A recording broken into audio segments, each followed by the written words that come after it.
सूत जी बोले, ऋषियों ने पहले समय में इस व्रत को किया। उनके दूर इतिहास कहता हूँ, ध्यान से सुन दो। सुंदर काशीपुरी नगर में कत्या निर्धन ब्राह्मण रहता था।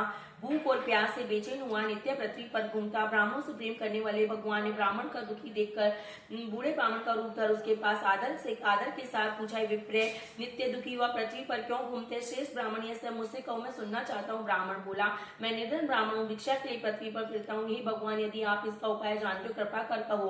वृद्ध ब्राह्मण बोला, सत्यनारायण भगवान मनवांछित फल देने वाले हैं, इसलिए ब्राह्मण तू उनका पूजन कर, जिसके करने से मनुष्य सब दुखों से मुक्त होता है। ब्राह्मण को व्रत का सारा विधान बताकर बूढ़े ब्राह्मण का रूप धारण करने वाले सत्यनारायण भगवान अंतर्ध्यान हो गए। जिस व्रत को वृद्ध ब्राह्मण ने बताया, मैं उसको अवश्य करूंगा, यह निश्चय कर उसे रात में नींद नहीं आई। सवेरे उठ सत्यनारायण भगवान का व्रत कर निश्चय कर भिक्षा के लिए चला। उस दिन उसको भिक्षा में बहुत धन मिला, जिससे बंधु बांधव के साथ सत्यनारायण भगवान का व्रत किया। इसके करने से वह ब्राह्मण सब दुखों से छूटकर अनेक प्रकार की संपत्तियों से युक्त हुआ। उस समय से वह ब्राह्मण हर मास व्रत करने लगा।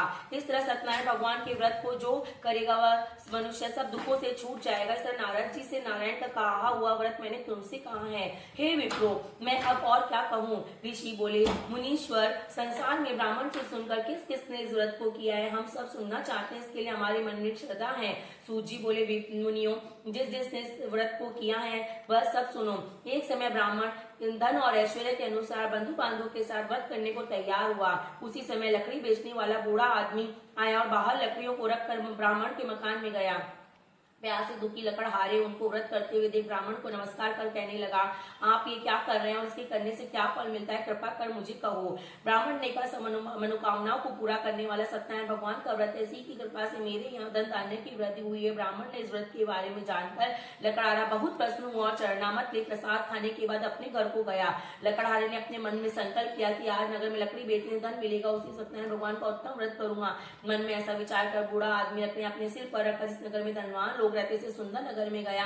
वह उस रोज से उन लकड़ियों का दाम पहले दिनों से चुगना मिला। तब बूढ़ा लकड़हारा दाम ले अति प्रसन्न होकर पक्के केले की पुल्ली, शक्कर, घी, दूध, दही, गेहूं का आटा इत्यादि सत्यनारायण भगवान के व्रत की कुल सामग्रियां लेकर अपने घर को गया। फिर उसने अपने भाइयों को बुलाकर विधि के साथ भगवान जी का पूजन व्रत किया। उस व्रत के प्रभाव से वह बूढ़ा लकड़हारा धन, पुत्र आदि से युक्त हुआ, संसार के समक्ष सुख भोग कर बैकुंठ को चला। तीसरा अध्याय।